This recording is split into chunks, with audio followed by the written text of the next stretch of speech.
Alam mo ba na ang ilan sa pinakapaborito at madalas nasa kusina mong pagkain ang siyang tahimik na sumisira sa blood sugar ng maraming seniors? Maraming matatanda ang nagtataka kung bakit kahit iniinom nila ang gamot, sinusunod ang payo ng doktor, ay mataas pa rin ang kanilang asukal. Ang sikreto ay hindi lang nasa gamot o exercise, kundi nasa mismong mga pagkain na madalas mong nilalagay sa plato araw-araw. At ang nakakagulat, karamihan dito ay ordinaryo lang at abot kamay sa kusina. Kaya kung isa kang senior na may diabetes o may mahal sa buhay na nakakaranas nito, siguraduhin mong manatili hanggang dulo dahil ilalantad ko ang 7 pagkaing dapat mong limitahan. Baka ang ilan dito ay kinakain mo pa kagabi. Ngayon, bakit ba napakahalaga ng pagkain sa kontrol ng diabetes? Kapag tayo'y bata pa, mabilis pa ang metabolismo at kayang ilaban ng katawan ang sobrang asukal. Pero kapag umabot na tayo sa edad 60, 70 o higit pa, bumabagal na ang proseso ng katawan. Mas mahirap nang tunawin ang pagkain at mas matagal bumaba ang blood sugar. Kaya't ang tamang pagpili at pagtitimpi sa pagkain ay parang susi para manatiling malakas at iwas komplikasyon. Tandaan, ang diabetes ay hindi lang tungkol sa mataas na asukal. Ito rin ay nagdudulot ng sakit sa puso, problema sa bato at pagkawala ng paningin. Kaya't bawat subo ay mahalaga. Unahin na natin ang pinakapaborito ng lahat, puting kanin. Aminin natin mahirap mabuhay na walang kanin. Pero alam mo ba na isang tasa ng puting kanin ay halos kapantay na ng ilang kutsara ng asukal? Kapag puting kanin ang lagi mong kasama sa bawat kainan, mabilis nitong pinapataas ang iyong blood sugar. At dahil wala itong gaanong fiber, hindi ka agad nabubusog kaya't madali ka pang kumain ng marami. Ang payo ng mga eksperto ay hindi naman tuluyang alisin, kundi bawasan. Kung dati ay 2 tasa kada kainan, subukan mong gawing kalahating tasa lang. At huwag mong kakalimutan ang gulay, malunggay, sitaw, talbos ng kamote, dahil ang fiber nito ang tutulong bumagal ang pagtaas ng asukal. May mga seniors din na nakahanap ng alternatibo tulad ng brown rice o red rice. Oo, iba ang lasa at mas matagal maluto, pero mas kontrolado ang epekto sa katawan at mas nakakatulong ito para hindi ka agad magutom. Ikalawa sa listahan ay puting tinapay. Karaniwan itong partner ng kape sa umaga at masarap naman talaga lalo na kapag bagong galing sa panaderya. Pero tulad ng kanin, ang tinapay na gawa sa pinong harina ay mabilis ding nagpapataas ng blood sugar. Ang problema pa, madalas nilalagyan ito ng matatamis na palaman gaya ng margarina at asukal, peanut butter na puno ng sugar, o chocolate spread. Kaya para sa seniors na may diabetes, mas mainam na palitan ito ng whole wheat bread o kahit pandesal na mas natural ang pagkakagawa. At imbes na palaman na puro tamis, pwedeng itlog, tuna o kahit gulay gaya ng pipino o kamatis. Simple pero mas nakakatulong sa katawan. Ikatlo ay matatamis na inumin. Maraming seniors ang sanay na may soft drinks, iced tea o powdered juice sa mesa. Ang problema, kahit maliit na baso ng soft drink ay may sobrang taas ng sugar na halos katumbas ng ilang kutsarang puting asukal. At dahil likido ito, mabilis sumipa ang epekto sa katawan. Kung lagi mong kasama ito sa pagkain, mahirap talagang kontrolin ang blood sugar kahit anong gamot pa ang inumin. Kaya magandang gawin ay mag-switch unti-unti. Subukan mo munang bawasan, palitan ng tubig o uminom ng salabat o green tea. Kung gusto mo pa rin ng lasa, pwedeng tubig na may kalamansi. May mga seniors akong nakausap na dati hindi mabubuhay ng walang soft drinks, pero nang nagpalit sila ng tubig at tsaa, mas gumaan ang pakiramdam at mas bumaba ang kanilang blood sugar sa loob lang ng ilang linggo. Ikaapat ay mga dilatang pagkain tulad ng corned beef, luncheon meat o sardinas na puno ng sauce. Bagamat convenient at mura, kadalasan ay mataas ang sodium at may hidden sugar. Para sa seniors, ang sobrang alat at sugar mula sa mga dilatang ito ay doble ang epekto. Tataas ang presyon at tataas din ang asukal. Hindi naman masama kung minsan, pero huwag gawing araw-araw. Kung sardinas ang trip mo, piliin ang nasa tubig o olive oil kaysa sa may sobrang tamis o alat na sauce. 5. Ang piniritong pagkain gaya ng pritong manok, pritong baboy, at kahit pritong isda. Ang langis na ginagamit lalo na kung paulit-ulit ay nagdadagdag ng unhealthy fats na nakakaapekto sa puso at nagpapabigat ng katawan. Ang prito rin ay kadalasang sinasawsaw sa ketchup o sausawan na mataas ang sugar o asin. Para sa seniors na may diabetes, mas mainam ang inihaw, nilaga o pinasingawan. Mas malasa pa rin ito kung marunong kang gumamit ng herbs at natural na pampalasa. Kaya kung mapapansin mo, itong unang 5 pagkain, kanin, tinapay, matatamis na inumin, dilata at prito, ay halos nasa kusina lang ng bawat Pilipino. Hindi ibig sabihin na bawal na silang lahat, kundi kailangan lang ng limitasyon at mas matalinong pagpili. Ang tamang disiplina ay parang puhunan para humaba pa ang buhay mo at manatiling malakas kahit senior ka na. Ngayon, bago tayo lumipat sa susunod na bahagi kung saan tatalakayin natin ang 2 pang pagkain na madalas inaakala ng seniors na ligtas, pero kapag sobra ay delikado pala, gusto ko munang itanong, nandiyan ka pa ba? Kung oo, i-comment mo nga ang control asukal ngayon sa baba para alam kong kasama pa rin kita sa journey na ito. Kung napansin mo sa part 1, halos lahat ng mga pagkaing tinalakay natin ay laging nasa kusina. Puting kanin, tinapay, matatamis na inumin, mga delata at pritong pagkain. At alam ko, habang nakikinig ka, baka iniisip mo, yun na nga lang ang abot kaya at madaling ihanda, bakit pa aalisin? Kaya nga mahalaga na pag-usapan natin ngayon ang iba pang mga pagkain na akala ng karamihan ay ligtas o simpleng ulam lang. Pero kapag nasobrahan, pwedeng makasama lalo sa seniors na may diabetes. Tandaan, hindi ito tungkol sa total bawal, kundi tungkol sa limitasyon at tamang paraan ng pagkain.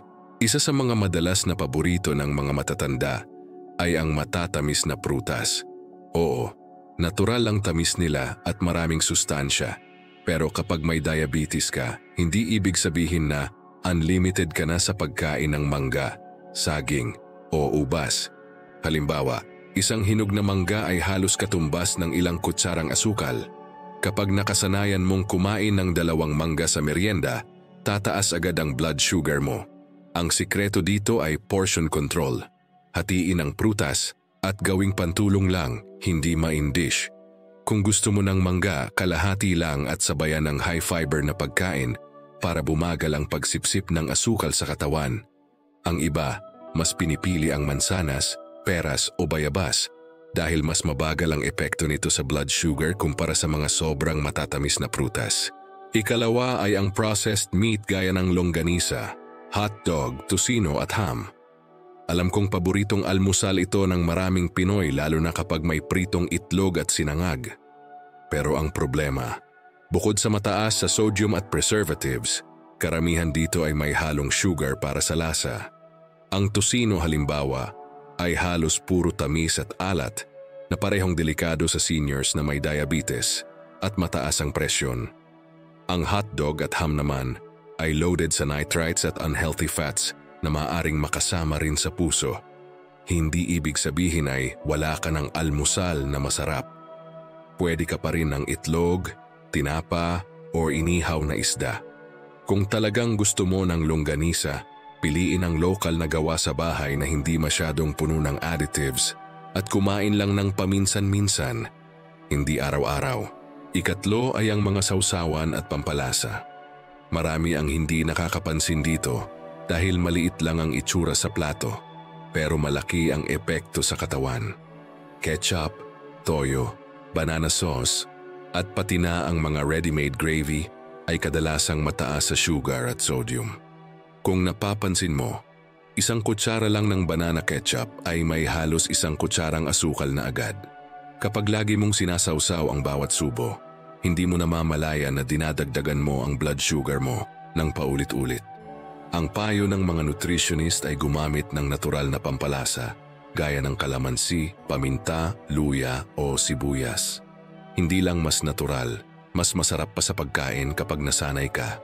Ika-4 ay ang instant noodles. Maraming seniors ang nasasanay dito dahil mura, mabilis lutuin at masarap. Pero ang kapalit nito ay sobrang taas ng sodium at preservatives, bukod pa sa halos walang nutrisyon. Kapag may diabetes ka, mas lalong nahihirapan ang kidney at puso kapag lagi kang kumakain ng noodles. At alam mo ba na may mga instant noodles na may dagdag pang sugar para mas tumamis ang sabaw? Kaya't imbes na instant noodles, subukan ang simpleng miswa o lumi, na ikaw mismo ang nagluluto gamit ang gulay at konting karne. Mas mura pa sa long term at mas healthy para sa katawan. Ika-5 ay ang mga baked goods tulad ng cake, ensaymada, donuts at biscuit. Alam kong minsan hindi kumpleto ang merienda kung walang tinapay na matamis, pero para sa seniors na may diabetes, ang mga pagkaing ito ay double whammy, refined flour at sobrang sugar. Kaya mabilis itong nagpapataas ng blood sugar. Kung hindi mo talaga maiwasan, limitahan sa maliit na portion at huwag gawing pang-araw-araw. May mga bakery na gumagawa ng sugar-free versions o mas natural ang sangkap. Pwede ring palitan ang matamis na tinapay ng simpleng kamote o saging na saba. Mas natural, masustansya at busog ka pa. Ngayon baka iniisip mo, ang dami namang bawal, ano na lang ang kakainin namin? Pero dito pumapasok ang psychology ng pagkain. Ang utak natin ay madaling masanay sa lasa. Kapag nasanay ka sa matamis o maalat, hahanap-hanapin mo ito. Pero kapag sinimulan mong bawasan unti-unti, ang panlasa mo mismo ay magbabago at masasanay sa mas natural na lasa ng pagkain. Ang mga seniors na nakausap ko ay noong una ay nahihirapan magbawas ng soft drinks o matamis na prutas. Pero pagkalipas ng ilang linggo, hindi na sila masyadong naghahanap at mas nagugustuhan na nila ang mas simpleng lasa ng gulay at natural na prutas. Ang sikreto ay consistency, maliit na pagbabago araw-araw, hindi biglaan. Kaya't sa puntong ito nakita natin na hindi lang ang obvious na matatamis at kaninang dapat bantayan. Pati prutas, processed meat, sausawan, instant noodles at matatamis na tinapay ay may malaking epekto sa kalusugan ng seniors na may diabetes. Ang tanong, handa ka bang unti-unti itong bawasan para mas humaba pa ang buhay mo at mas makasama ang pamilya mo? Sa susunod na bahagi, mas titingnan pa natin ang mga pagkain na madalas kasama sa handaan, birthdays at kahit simpleng merienda na akala mo'y harmless pero may masamang epekto pala kapag sobra. Kasama na rito ang isang pagkain na sigurado akong paborito ng halos lahat ng Pilipino. Kung nakikinig ka pa hanggang dito, i-comment mo nga ang limitahan pagkain ngayon sa baba para alam kung kasama ka pa rin sa journey na ito. Kung kasama ka pa hanggang ngayon, ibig sabihin ay seryoso ka talagang alagaan ang iyong kalusugan. Sa part 1 at part 2, natalakay na natin ang mga pagkain tulad ng kanin, tinapay, matatamis na inumin, delata, prito, matatamis na prutas, processed meat, sausawan, instant noodles at baked goods. Lahat ng ito ay karaniwan sa ating kusina, mura at madaling lutuin. Pero kapag sobra o araw-araw, pwedeng magdulot ng mataas na blood sugar at komplikasyon sa katawan ng seniors. Ngayon, dadako naman tayo sa huling bahagi ng ating listahan, ang natitirang mga pagkain na dapat limitahan ng seniors na may diabetes. At baka ito ang pinakakilala at pinakapaborito ng karamihan sa atin, lalo na kapag may handaan, reunion o simpleng merienda sa hapon. Isa sa mga ito ay ang matatamis na dessert at kakanin. Sino ba namang Pinoy ang hindi mahilig sa bibingka, puto bumbong, leche flan, halo-halo at ube halaya? Lalo na kapag Pasko o fiesta, laging may nakahandang matamis sa mesa. Pero tandaan, karamihan sa mga kakanin ay gawa sa malagkit na bigas at asukal, kombinasyong mabilis magpataas ng blood sugar.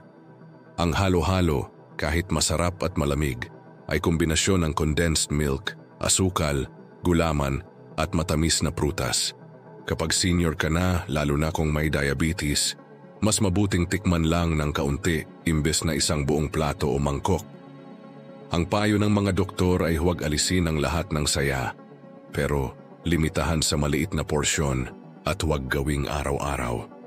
Pwede kang gumawa ng mas simpleng bersyon sa bahay gamit ang gatas na walang asukal at prutas na hindi sobrang tamis.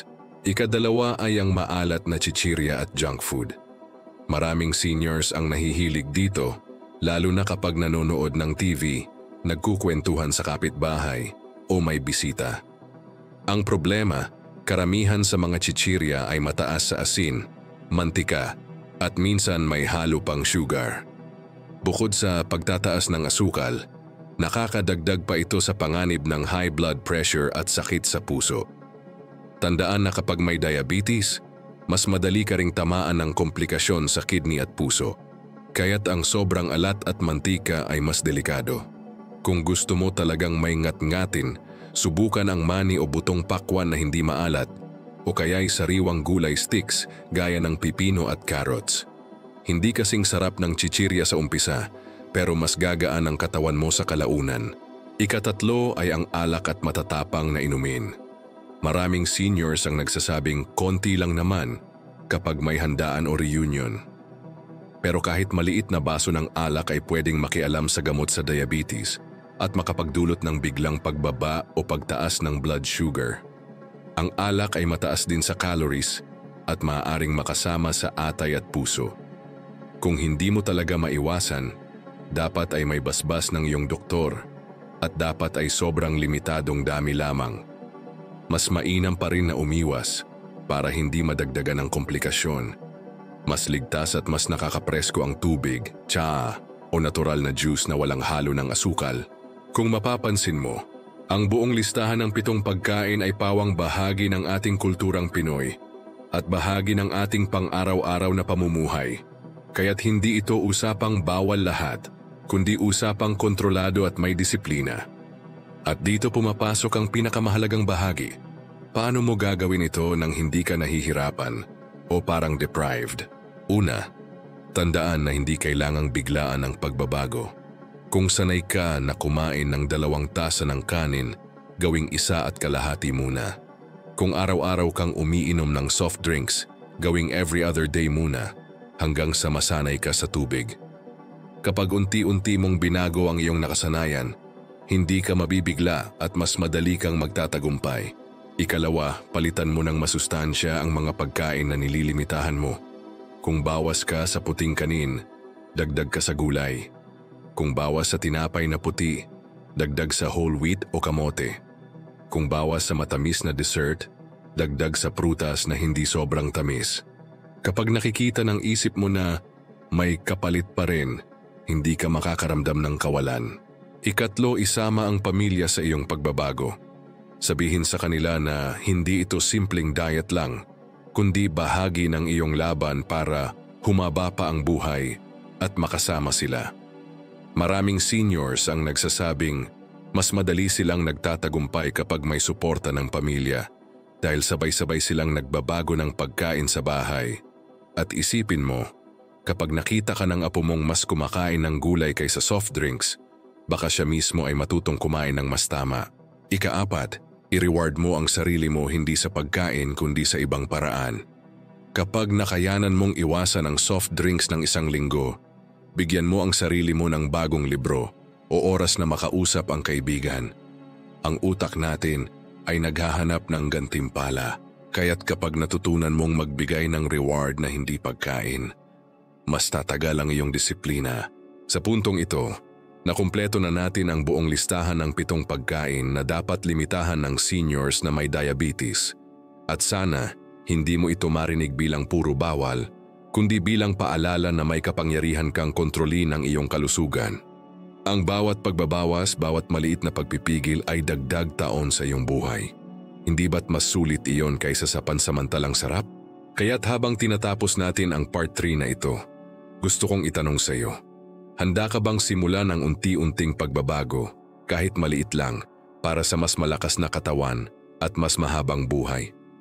Kung oo, i-comment mo nga ang "Kaya ko ito" sa baba, para alam kong nandyan ka pa at seryoso ka sa iyong kalusugan. Ngayong natapos na natin ang 7 pagkain na dapat limitahan ng seniors na may diabetes, Baka iniisip mo, paano ko nga gagawin ito? Ang hirap naman. At tama ka, mahirap talaga sa simula. Pero dito pumapasok ang mas mahalagang bahagi ng journey, ang pagbabago ng mindset. Dahil ang totoo, ang pagkain ay hindi lang tungkol sa tiyan. Ito'y tungkol din sa isip at puso. Sa loob ng maraming taon, nakasanayan na natin ang lasa ng matatamis, maalat, at masarap sa dila pero mabigat sa katawan. Kaya hindi nakapagtataka na parang mahirap baguhin. Pero isipin mo ito, kung nagawa mong magsakripisyo para sa pamilya mo noong kabataan mo, bakit hindi mo magagawa ngayon para sa sarili mo? Hindi ba't mas sulit ang bawat araw na gising ka, malakas, at kasama mo ang mga mahal mo sa buhay kaysa sa ilang kutsarang dagdag na kanin o baso ng soft drinks? Siyang unang sikreto sa pagbabago ay maliit na hakbang. Kapag sinubukan mong baguhin ang lahat sa isang araw, mapapagod ka at malamang bumalik sa dati. Pero kung gagawin mong unti-unti, masasanay ang katawan at isip mo. Halimbawa, kung dati araw-araw kang may soft drinks, gawing 3 beses sa isang linggo muna. Pagkatapos ay 2 beses. Hanggang sa halos hindi mo na ito hinahanap. May mga seniors na nagkwento sa akin na noong una, parang hindi nila kaya. Pero matapos ang 2 linggo, nagulat sila na mas gusto na pala nila ang tubig kaysa soft drinks. Ang pangalawang sikreto ay kapalit. Kapag inalis mo lang ang isang bagay nang walang ipinalit, mahirap itong sundan. Pero kung may alternatibo, mas madali.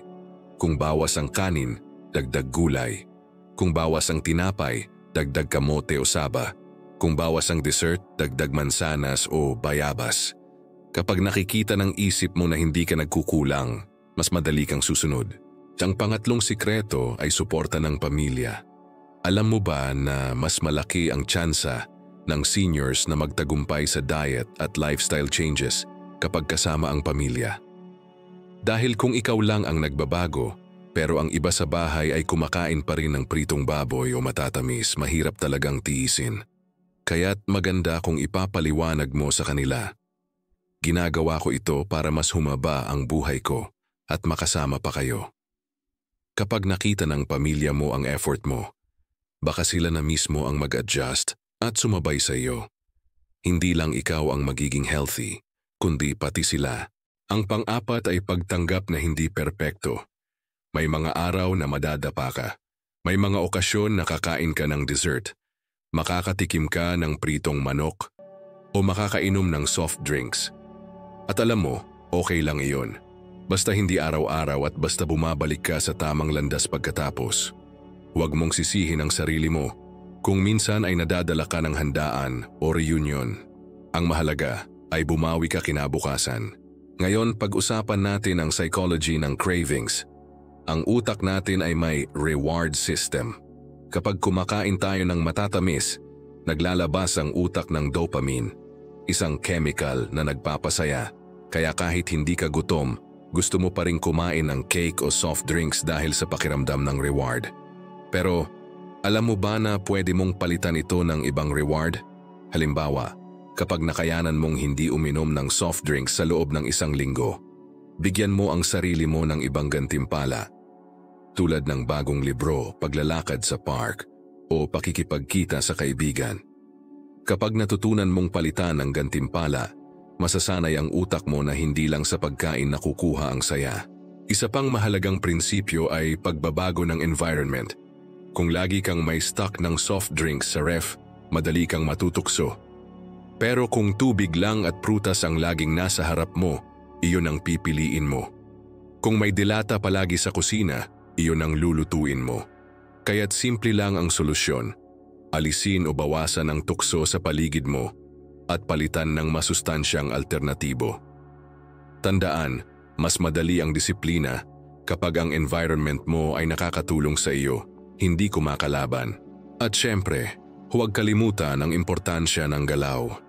Kahit hindi ito tungkol sa pagkain, malaking bahagi ng pagkontrol ng diabetes ang simpleng paglalakad araw-araw. Kapag gumagalaw ang katawan, mas nagagamit ang asukal sa dugo bilang enerhiya. Kahit 15 hanggang 30 minuto lang ng paglalakad tuwing umaga o hapon, malaking tulong na ito para bumaba ang blood sugar. Maraming seniors na nakaranas ng mas magandang tulog at mas mataas na enerhiya dahil sa simpleng routine na ito.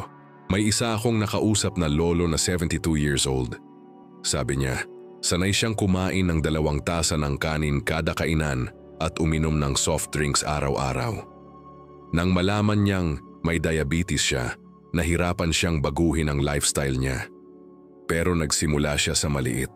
Kalahating tasa lang ng kanin sa umaga.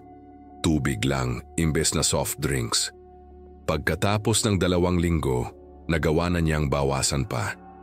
At ngayon, halos 1 taon na siyang walang soft drinks at mas masigla pa siya kaysa dati. Ang sikreto raw niya, hindi raw niya tiningnan na sakripisyo, kundi regalo para sa sarili at pamilya niya. Kung tutuusin, hindi mo kailangang maging doktor o eksperto para magsimulang magbago. Ang kailangan mo lang ay malinaw na dahilan. Bakit mo gustong baguhin ang pagkain mo? Para sa anak mo ba? Para makita mo pa ang apo mong graduate? Para makalakad pa kayo ng asawa mo sa park? Kapag malinaw ang dahilan, mas madali mong pagtitiisan ang hirap ng pagbabago. Kaya ang tanong ko sa iyo ngayon, handa ka bang piliin ang buhay kaysa sa pansamantalang sarap ng pagkain? Handa ka bang piliin ang mas mahabang oras kasama ang pamilya kaysa sa ilang kutsarang matatamis? Kung oo, tandaan mong hindi ka nag-iisa. Nandito ang komunidad ng mga kapwa seniors at pamilya na nagsisikap din para maging mas malusog. Sa part 5, ibubuod natin ang lahat ng mga natutunan natin at bibigyan kita ng huling inspirasyon para magsimula agad. Hindi bukas, hindi sa susunod na linggo, kundi ngayon. Dahil bawat araw na lumilipas ay mahalaga at bawat araw na ginagawa mong tama ay dagdag taon sa iyong buhay. Kung narito ka pa hanggang dulo ng part 4, i-comment mo nga ang buhay mahalaga ngayon sa baba para alam kong buo ang commitment mo sa iyong kalusugan. Narating mo na ang huling bahagi ng ating usapan at kung nandito ka pa, saludo ako sa iyo.